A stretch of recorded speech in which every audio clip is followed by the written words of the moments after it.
बिस्मिल्लाहिर्रहमानिर्रहीम। आज हम जो टॉपिक डिस्कस कर रहे हैं वो है पेस्ट सेंसरीन बर्साइटस। इसे हम गूज फुट सिंड्रोम भी बोलते हैं या पेस्ट सेंसरीन साइक्लिस्ट भी बोलते हैं। मोस्टली ये जो रनर्स होते हैं, जो साइक्लिस्ट होते हैं, बाईसाइक्लिस्ट या फीमेल्स जो हैं, मिडिल एज फीमेल जिनकी ओवरवेट होती हैं और पेल्विस ब्रॉड होते हैं, तो उनके 3 मसल जो हैं जो कि पेस्ट सेंसरीन एरिया पे लगते हैं, वो मीडियल साइड है, inferomedial side below the knee joint. तो ये नी जॉइंट है, इसके बिलो ये टिबियल ट्यूबरोसिटी, और टिबियल ट्यूबरोसिटी से अगर आप 2 to 3 सेंटीमीटर मीडियल साइड पे जाएं तो इस एरिया में पेस्ट सेंसरीन एरिया है, जहाँ पे 3 मसल जो हैं वो अटैच होते हैं। ग्राइसेलस, सेमीटेंडिनोसिस, सेमीटेंडिनोसिस इज हैमस्ट्रिंग पार्ट, ग्राइसेलस मसल जो है ये एडक्टर पार्ट का मसल है, और सार्टोरियस मसल जो कि एंटीरियर सुपीरियर आइलिक स्पाइन से आ रहा है और आके उसकी अटैचमेंट इधर इंफ्रोमीडियल साइड पे है, टिबिया के ऊपर। तो इस एरिया के नीचे, इन तीनों मसल्स के नीचे एक बरसा थैली पड़ी होती है, जिसे जो कि कुशन प्रोवाइड करती है। Sometimes due to over use friction की वजह से ये बरसा इन्फ्लेम हो जाता है, जिसे हम पेस्ट सेंसरीन बर्साइटस कहते हैं। तो साइकिलिस्ट में ये बहुत ज़्यादा कॉमन है। उसकी रीज़न ये है कि जो साइकिल चलाने वाले लोग आउट टोइंग के साथ अपना फुट इस तरफ रख के साइकिल चलाते हैं, तो उसमें कांस्टेंट स्ट्रेस रहता है इन्हीं 3 मसल्स की अटैचमेंट के ऊपर, और वो फ्रिक्शन काज करते हैं बरसा के ऊपर, तो वो बर्साइटस हो सकता है। जैसा कि हमने कल जिक्र किया था कि जो लोग इन टोइंग करके साइकिल चलाते हैं उनमें ज़्यादा प्रॉब्लम हो सकता है आइलियोटिबियल बैंड सिंड्रोम, जो कि ये हेड ऑफ एब्यूला है और इस गर्डिस टुबरकल के ऊपर उसकी अटैचमेंट होती है। तो वो आइलियोटिबियल बैंड सिंड्रोम था, वो हमने कल डिस्कस किया था। तो जो लोग आउट टोइंग के साथ साइकिल चलाते हैं उनमें पेस्ट सेंसरीन बर्साइटस या पेस्ट सेंसरीन साइक्लिस्ट होने के ज़्यादा चांसेस हैं। तो साइक्लिस्ट्स के लिए एक एडवाइस है कि वो न्यूट्रल पोजीशन में रख के साइकिल जो है वो चलाएं। मीडियल कंपार्टमेंट ऑफ ये जो टीबिया है और ये जो नी जॉइंट है, इसमें पेन की सिर्फ वजूहात पेस्ट सेंसरीन बर्साइटस ही नहीं है, बल्कि कई एक वजूहात हैं। फॉर एग्जांपल स्ट्रेस फ्रैक्चर्स जो हैं नी के, जिन्हें शिन स्प्लिंट्स भी बोलते हैं, उसकी भी पेन ये मीडियल कंपार्टमेंट और इंफ्रोमीडियल एरिया में भी ही आती है।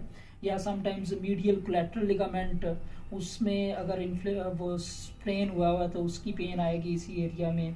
या मीडियल मेनिस्कस जो है उसमें टीयर है तो इस एरिया में पेशेंट पेन की कंप्लेन करेगा।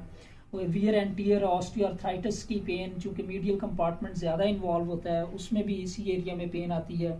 या समटाइम्स रेडिकुलोपैथी है L4 और L3 L4 वाले एरिया की, तो पेशेंट कंप्लेन करता है कि उसे इस वाले एरिया में पेन आ रही है। या समटाइम्स सेमी मेम्ब्रेनोसिस मसल जो है, जिसकी अटैचमेंट ये पेस्ट सेंसरीन एरिया के बिल्कुल पोस्टीरियर पिछली वाली साइड पे, इस जगह पे उसकी अटैचमेंट है, तो उसकी भी पेन की कंप्लेन इसी वाले एरिया में पेशेंट कंप्लेन करता है। तो हमें डिफरेंशियल डायग्नोसिस में पेस्ट सेंसरीन बर्साइटस को दूसरी सारी काजेज से रूल आउट करना है। ये बहुत इंपॉर्टेंट है, जो कि आपको एक फिजियोथेरेपिस्ट या क्लिनिशियन जो है वो बेस्ट गाइड कर सकता है। तो आपको अगर कभी प्रॉब्लम हो इस वाले एरिया में पेन का, तो आप अपने डॉक्टर से या फिजियोथेरेपिस्ट से कंसल्ट करें। तो जो हम आज 3 मसल्स डिस्कस कर रहे थे, ग्राइसेलस, सेमीटेंडिनोसिस एंड सार्टोरियस। तो सार्टोरियस मसल ये एंटीरियर सुपीरियर आइलिक स्पाइन है, इधर से इसकी प्रॉक्सिमल अटैचमेंट है, और डिस्टल अटैचमेंट ये पेस्ट सेंसरीन एरिया में ही है।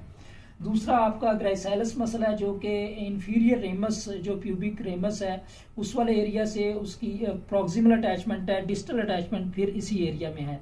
जबकि जो सेमीटेंडिनोसिस मसल है वो आपका सैक्रोट्यूबरस लिगामेंट इस वाले एरिया में, और ये जो इस्चियल ट्यूबरोसिटी है इस वाले एरिया में उसकी प्रॉक्सिमल अटैचमेंट है, वो भी इसी जगह पे उसकी अटैचमेंट होगी। तो आज हम बेसिकली इन मसल्स का आपको स्ट्रेचेस भी बताएंगे, और जो basic first line of treatment है अगर पेस्ट सेंसरीन बर्साइटस है या इन्फ्लेमेशन है, तो हम प्राइसर जैसे protection, rest, icing therapy, elevation, compression और अवॉइड करते हैं इस एरिया में री इंजरी होने से। तो आज हम इन तीनों का स्ट्रेच बता रहे हैं। वो स्ट्रेच ये है कि हमने पेशेंट को स्पाइन लाइन पोजीशन में लिटा लेना है, सीधा बिल्कुल लेट जाए और आप पेशेंट को कहें कि वो ऐसे सिटिंग में आ जाए। सिटिंग में आप के आपने दोनों लेग्स को अपार्ट कर लेना है, एबडक्ट कर लेना है। तो जब हम ग्राइसेलस का स्ट्रेच दे रहे हैं तो हमने अपोजिट साइड पे ऐसे लीन फॉरवर्ड होना है। तो इस वाले एरिया में जो ग्राइसेलस मसल है, जो इगर अटैचमेंट है, उसका स्ट्रेच आएगा। हमने नी को एक्सटेंड रखना है और एक्सटर्नल रोटेट रखना है अपनी फोर लेग को। इसी तरह अगर आप सेमी टेंडिनोसिस को स्ट्रेच करना चाह रहे हैं तो आप उसी साइड पे, जिस साइड पे आप स्ट्रेच देना चाह रहे हैं, लीन फॉरवर्ड होंगे। तो ये सेमी टेंडिनोसिस और ग्राइसेलिस का स्ट्रेच है। जो हम सार्टोरियस को स्ट्रेच देना चाह रहे हैं तो आप साइड लाइन में लेट जाएंगे। हम राइट लेग की स्ट्रेच दे रहे हैं तो आपने एडक्ट करना है, एक्सटेंड करना है, हिप पे एडक्ट करना है और नी को फुल एक्सटेंड करना है। तो ये 3 स्ट्रेच हैं। अगर ये बेसिक मैन्योवर किए जाएं तो पेसेंसरीन की जो इन्फ्लेमेशन है या जो बर्साइटिस है उसकी अलामात काफी हद तक कम हो सकती हैं। बेसिकली तो आपने अपने डॉक्टर से रिव्यू करना है या अपने फिजियोथेरेपिस्ट से रिव्यू करना है। Thank you ji.